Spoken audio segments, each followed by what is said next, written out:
हरे कृष्णा। आप सबका स्वागत है। श्री उपदेशामृत को हम पढ़ना जारी रख रहे हैं, जिसका मूल लेखन श्रील रूप गोस्वामी ने किया है और श्रील प्रभुपाद ने नेक्टर ऑफ इंस्ट्रक्शन के रूप में हमें ये प्रस्तुत किया है, उसका अनुवाद और भाष्य प्रदान करके। तो ये श्लोक 2 है।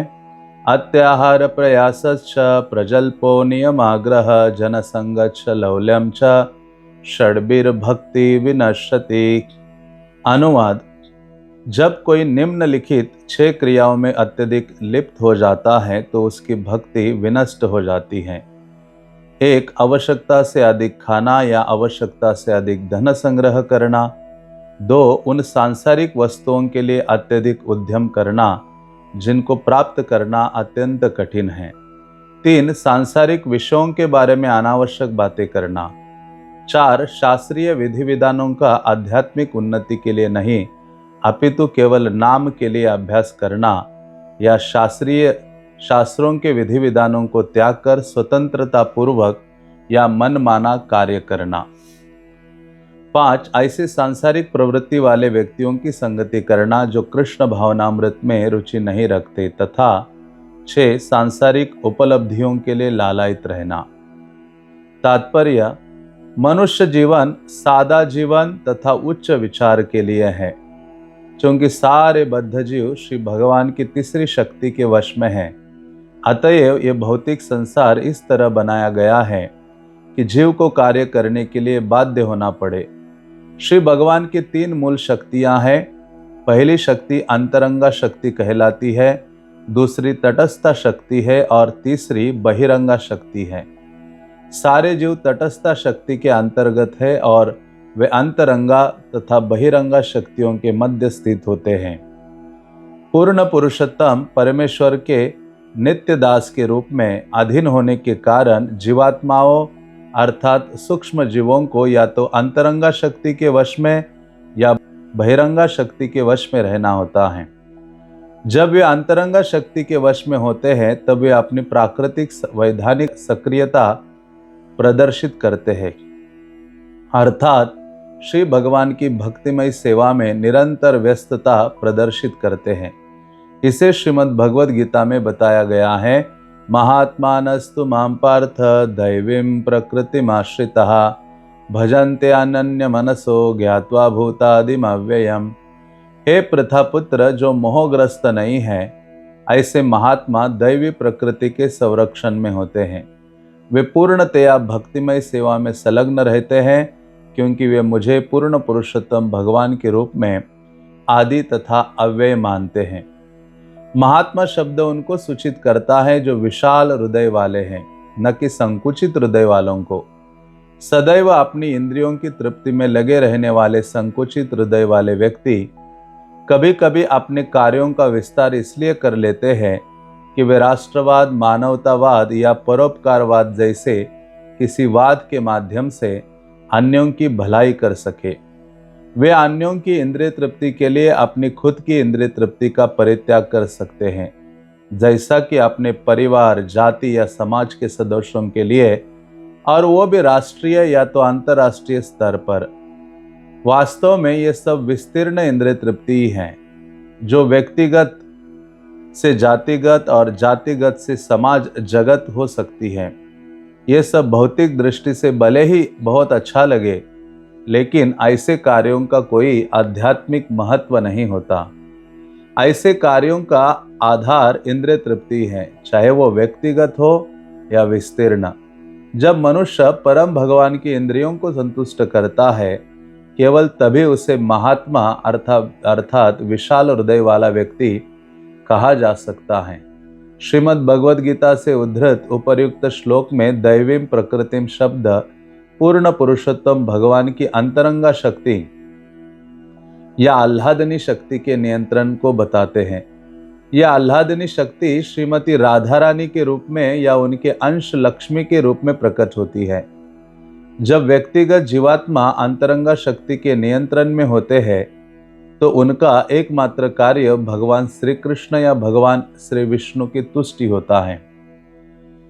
यही महात्मा की स्थिति है। यदि कोई महात्मा नहीं होता तो वो दुरात्मा या संकुचित हृदय वाला व्यक्ति होता है। ऐसे मानसिक रूप से पंगु दुरात्माओं को श्री भगवान की बहिरंगा शक्ति महामाया के नियंत्रण में रखा जाता है। निसंदेह इस भौतिक जगत के सारे जीव महामाया के वश में हैं, जिसका कार्य उन्हें त्रिविध तापों के अधीन रखना है। ये ताप है अधिदैविक क्लेश, देवताओं के द्वारा उत्पन्न किया गया क्लेश या सूखा, भूचाल तथा तूफान। अधिभौतिक क्लेश अर्थात अन्य जीवों द्वारा उत्पन्न क्लेश यथा कीड़ों या शत्रुओं द्वारा उत्पन्न क्लेश तथा आध्यात्मिक क्लेश अपने शरीर तथा मन द्वारा उत्पन्न क्लेश यथा मानसिक तथा शारीरिक अस्थिरता। दैव भूतात्म हेतवः बहिरंगा शक्ति के नियंत्रण द्वारा इन तीनों क्लेशों से पीड़ित बद्ध जीव अनेक कठिनाइयां उठाते हैं।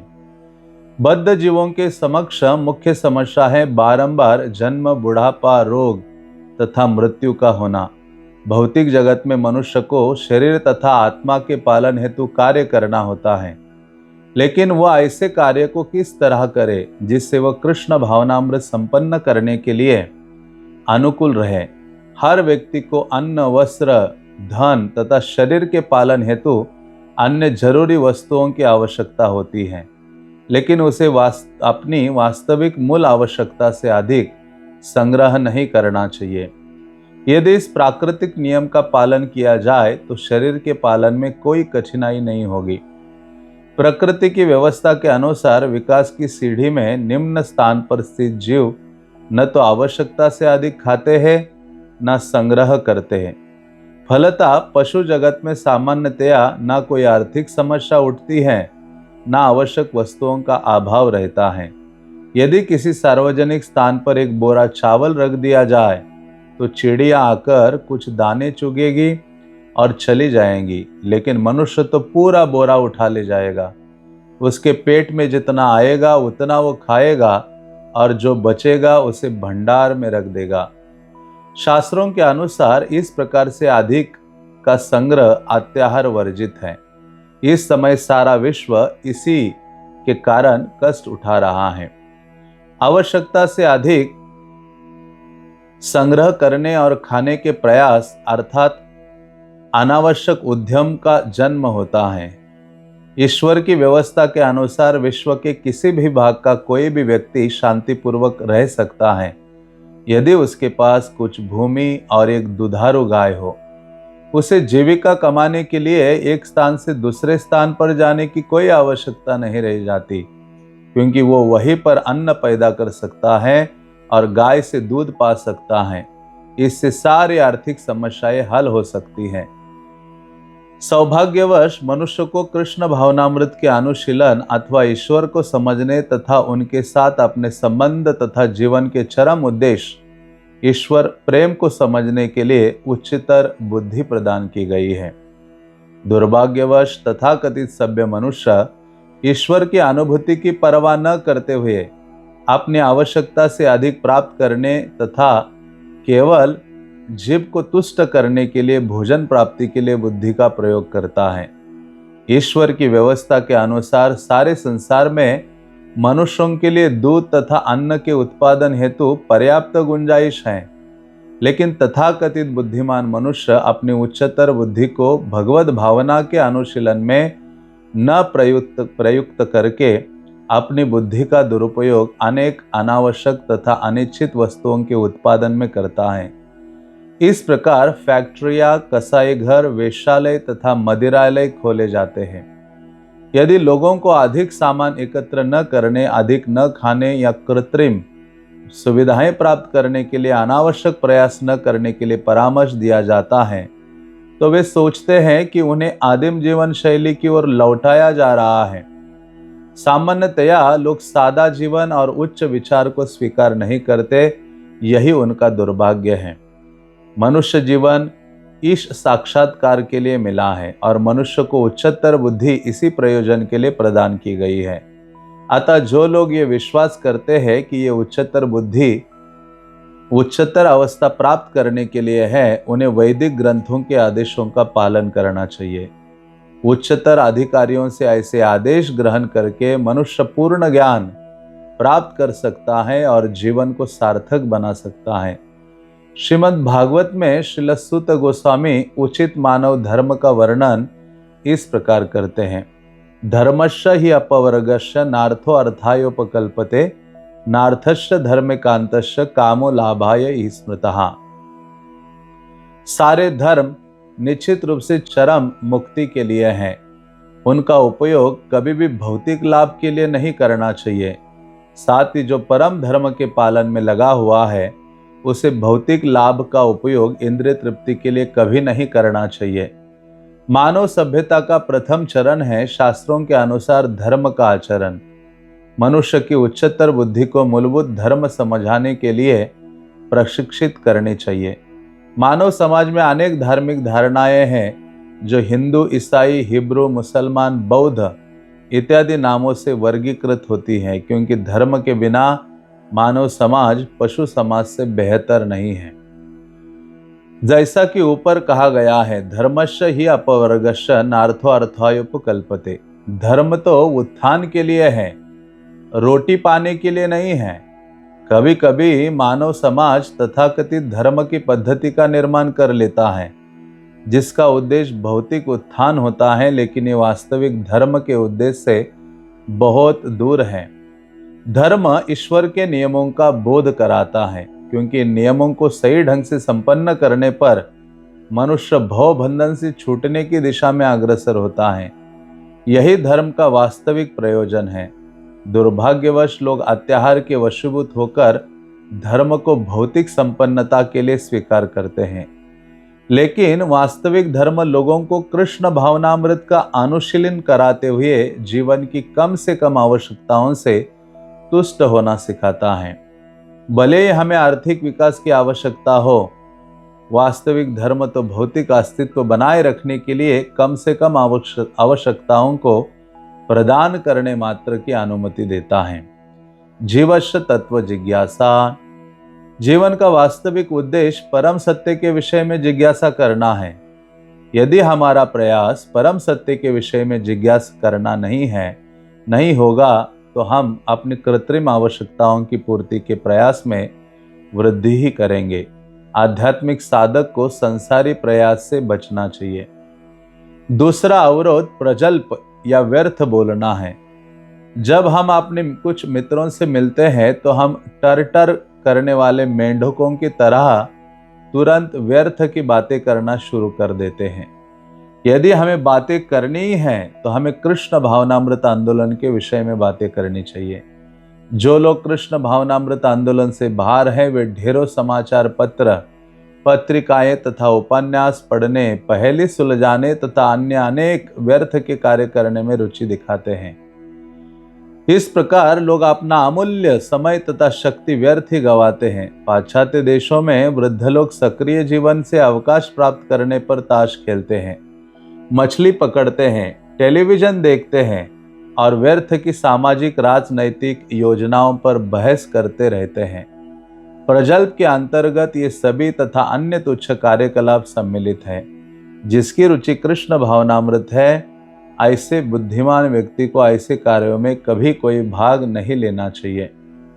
जन संग का अर्थ होता है कृष्ण भावनामृत में रुचि न रखने वाले व्यक्तियों की संगति करना।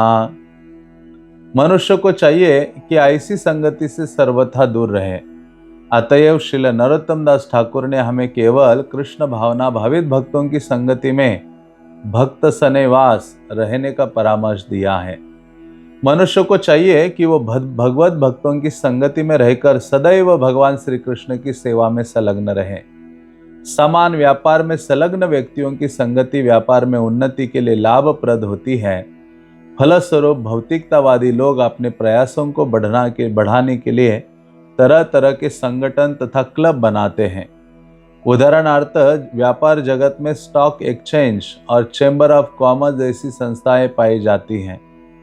इसी प्रकार हमने अंतर्राष्ट्रीय कृष्ण भावनामृत संघ स्थापित किया है, जो लोगों को अवसर प्रदान करता है कि वे उन लोगों की संगति करें जो भगवान श्री कृष्ण को भूले नहीं हैं। हमारे इस्कॉन आंदोलन द्वारा प्रदत्त यह आध्यात्मिक सानिध्य दिनों दिन बढ़ता जा रहा है। विश्व के विभिन्न भागों से अनेक लोग अपनी सुप्त कृष्ण चेतना को जगाने के लिए इस संघ में सम्मिलित हो रहे हैं। श्रील भक्ति सिद्धांत सरस्वती ठाकुर अपनी अनुवृत्ति टीका में लिखते हैं कि मानसिक तार्किकों को या शुष्क चिंतकों के ज्ञान प्राप्त करने के लिए किया गया अत्यधिक प्रयास अत्याहार आवश्यकता से अधिक संग्रह के अंतर्गत आता है। श्रीमद् भागवत के अनुसार दार्शनिक चिंतकों ज्ञानियों द्वारा कृष्ण भावनामृत से विहीन शुष्क दर्शन पर पोथे के पोथे लिखने का प्रयास पूर्णतया व्यर्थ है। आर्थिक विकास पर अनेक किताबें लिखने वाले कर्मियों का कर्म भी अत्याहार की कोटि में आता है। इसी तरह जिन्हें कृष्ण भावनामृत की कोई इच्छा नहीं है और जो अधिक वस्तुओं को पाने मात्र के लिए इच्छुक रहते हैं, चाहे वो वैज्ञानिक ज्ञान के रूप में हो या धन का लाभ हो, वे सब अत्याहार के क्षेत्र में आते हैं। कर्मजन भावी पीढ़ियों के लिए अधिक धन संचित करने के लिए श्रम करते हैं, क्योंकि वे अपने भविष्य की स्थिति को नहीं जानते। ऐसे मूर्ख व्यक्ति अपने पुत्रों तथा पौत्रों के लिए अधिक धन प्राप्त करने में रुचि रखने के कारण ये भी नहीं जान पाते कि अगले जीवन में उनकी स्थिति क्या होगी। इस बात पर प्रकाश डालने वाली अनेक घटनाएं हैं। एक बार एक कर्मी ने अपने पुत्र तथा पौत्रों के लिए प्रचुर संपत्ति एकत्र कर ली, लेकिन आगे चलकर अपने कर्म के अनुसार उसे एक मोची के घर में जन्म लेना पड़ा। तो उस इमारत के पास स्थित था जिसे उसने अपने पूर्व जन्म में अपने लड़कों के लिए बनवाया था। ऐसा संयोग हुआ कि जब वो मोची अपने पहले वाले मकान में आया तो उसके पहले वाले पुत्रों तथा पौत्रों ने उसे जूतों से पीटा। जब तक कर्मी तथा ज्ञानी कृष्ण भावनामृत में रुचि नहीं लेते, तब तक वे व्यर्थ के कार्यों में अपना जीवन बिताते हैं। तुरंत लाभ के लिए शास्त्रों के कुछ विधि विधानों को स्वीकार करना नियम आग्रह कहा जाता है। जैसा कि कुछ उपयोगितावादी इसका समर्थन करते हैं, किंतु शास्त्रों के उन विधि विधानों की उपेक्षा करना जो आध्यात्मिक विकास के लिए नियम आग्रह कहलाता है। आग्रह शब्द का अर्थ है स्वीकार करने के लिए उत्सुकता, और आग्रह का अर्थ है स्वीकार न करना। इन दोनों शब्दों के नियम विधि विधान जोड़ने से संधि द्वारा नियमाग्रह शब्द बनता है। इस तरह नियमाग्रह शब्द के दो अर्थ होते हैं जो शब्दों के विशिष्ट संयोग के अनुसार समझे जाते हैं। जो लोग कृष्ण भावनामृत में रुचि रखते हैं उन्हें आर्थिक विकास के विधि विधानों को ग्रहण करने में उत्सुक नहीं होना चाहिए, अपितु शास्त्रों के विधि विधानों को कृष्ण भावनामृत की प्रगति के लिए अत्यंत श्रद्धापूर्वक ग्रहण करना चाहिए। उन्हें अवैध मैथुन, मांसाहार, मद्यूत क्रीड़ा तथा मादक द्रव्यों के सेवन से दूर रहकर अनुष्ठानों का दृढ़ता से पालन करना चाहिए। मनुष्य को चाहिए कि मायावादियों की संगति से बचे, क्योंकि वे केवल वैष्णवों भक्तों की निंदा ही करते रहते हैं। अत्याहारियों के अंतर्गत इन लोगों का समावेश हो जाता है। भुक्ति कामी अर्थात भौतिक सुख चाहने वाले, मुक्ति कामी अर्थात जो निराकार ब्रह्म में विलीन होकर मुक्ति चाहते हैं, तथा सिद्धि कामी अर्थात जो योग की सिद्धि चाहते हैं, ऐसे लोगों की संगति करना तनिक भी वांछनीय नहीं है। लालच लौल्य की श्रेणी के अंतर्गत योग साधकर मन का विस्तार करना, ब्रह्म में लीन होना या मनमानी भौतिक संपत्ति प्राप्त करने की इच्छाएं सम्मिलित हैं। ऐसे भौतिक लाभ प्राप्त करने तथाकथित आध्यात्मिक उन्नति करने के सारे प्रयास कृष्ण भावनामृत के पथ में बाधक बनते हैं। पूंजीवादियों एवं साम्यवादियों के मध्य जो आधुनिक युद्ध चल रहा है वह अत्याहार के संबंध में है। श्रील रूप गोस्वामी के उपदेश की अवमानना करने के कारण आधुनिक पूंजीवादी आवश्यकता से अधिक संपत्ति का संग्रह करते हैं और साम्यवादी उनकी संपन्नता से ईर्ष्या करने के कारण सारे धन तथा संपत्ति का राष्ट्रीयकरण करना चाहते हैं। दुर्भाग्यवश ये साम्यवादी संपत्ति तथा उसके वितरण की समस्या को हल करना नहीं जानते। फलस्वरूप जब पूंजीवादियों की संपत्ति साम्यवादियों के हाथ में जाती है तो उसका कोई हल नहीं निकलता। इन दोनों विचारधाराओं से विपरीत कृष्ण भावना भावित विचारधारा है, जो ये बताती है कि सारी संपत्ति भगवान श्री कृष्ण की है। इस प्रकार जब तक सारी संपत्ति भगवान श्री कृष्ण के प्रशासन के अंतर्गत नहीं आ जाती, तब तक मनुष्य जाति की आर्थिक समस्या का कोई हल नहीं मिल सकता। साम्यवादियों या पूंजीवादियों के हाथों में संपत्ति सौंप देने से कोई हल निकलने वाला नहीं है। यदि $100 का एक नोट सड़क पर पड़ा हो तो कोई व्यक्ति उसे उठाकर अपने जेब में रख सकता है। ऐसा व्यक्ति ईमानदार नहीं है। दूसरा व्यक्ति इस धन को देखने पर यह सोचकर कि उसे दूसरे का धन नहीं छूना चाहिए, उसे वही पड़ा रहने दे सकता है। यद्यपि यह दूसरा व्यक्ति अपने कार्य के लिए उस धन को चुराता नहीं, लेकिन वो उसके सही उपयोग से भी अनजान होता है। तीसरा व्यक्ति जो इस डॉलर के नोट को देखता है, वो उसे उठाकर और उसे उस व्यक्ति को देकर जिसने उसे खोया था। ये व्यक्ति ईमानदार एवं चतुर सिद्ध होता है। पूंजीवादियों की संपत्ति को साम्यवादियों को हस्तांतरित करने मात्र से आधुनिक राजनीति की समस्या का समाधान नहीं हो सकता, क्योंकि ये प्रदर्शित किया जा चुका है कि जब कोई साम्यवादी धन पाता है तो वो उसका उपयोग अपनी इंद्रिय तृप्ति के लिए करता है। वास्तव में सारे संसार की संपत्ति भगवान श्री कृष्ण की है और प्रत्येक जीव को, चाहे वह मनुष्य हो या पशु, यह जन्म सिद्ध अधिकार है कि वह ईश्वर की संपत्ति को अपने पालन के लिए उपयोग में लाए। जब कोई व्यक्ति, चाहे वो पूंजीवादी हो या साम्यवादी, अपने पालन की आवश्यकता से अधिक संग्रह करता है तो वो चोर होता है और प्रकृति के नियमों द्वारा दंडित होने योग्य है। विश्व की संपत्ति का उपयोग समस्त जीवों के कल्याण के लिए होना चाहिए, क्योंकि माता प्रकृति की यही योजना है। प्रत्येक व्यक्ति को श्री भगवान की संपत्ति का उपभोग करते हुए जीवित रहने का अधिकार है। जब लोग भगवान की संपत्ति को वैज्ञानिक ढंग से उपयोग में लाने की कला सीख लेंगे, तब वे एक दूसरे के अधिकारों पर अतिक्रमण नहीं करेंगे। तभी एक आदर्श समाज का निर्माण हो सकता है। ऐसे आध्यात्मिक समाज में मूलभूत सिद्धांत का उल्लेख ईशोपनिषद के प्रथम मंत्र में हुआ है। ईशावास्यमिदं सर्वं यत्किंचा जगत्याम जगत तेन त्यक्तेन भुंजिता माग्रधः कस्य स्वीधनम्। इस ब्रह्मांड के भीतर की प्रत्येक चर तथा अचर वस्तु श्री भगवान द्वारा नियंत्रित है और उन्हीं के अधिकार में है। अतएव मनुष्य को चाहिए कि अपने लिए उन्हीं वस्तुओं को स्वीकार करे जो उसके लिए आवश्यक है और उसके भाग के रूप में सुरक्षित कर दी गई है, और ये जानते हुए कि अन्य वस्तुएं किसकी है उन्हें ग्रहण न करे। कृष्ण भावना भावित भक्त भली भांति जानते हैं कि इस भौतिक जगत की रचना श्री भगवान की पूर्ण व्यवस्था द्वारा समस्त जीवों के जीवन की सभी आवश्यकताओं की पूर्ति के उद्देश्य से की गई है, जिसमें एक दूसरे के जीवन या अधिकारों में किसी तरह का अतिक्रमण करने की आवश्यकता ना हो। ये पूर्ण व्यवस्था प्रत्येक व्यक्ति की उसकी वास्तविक आवश्यकता के अनुसार हर एक को संपत्ति का सही भाग प्रदान करती है, जिससे हर जीव सादा जीवन तथा उच्च विचार सिद्धांत के अनुसार शांतिपूर्वक रह सके।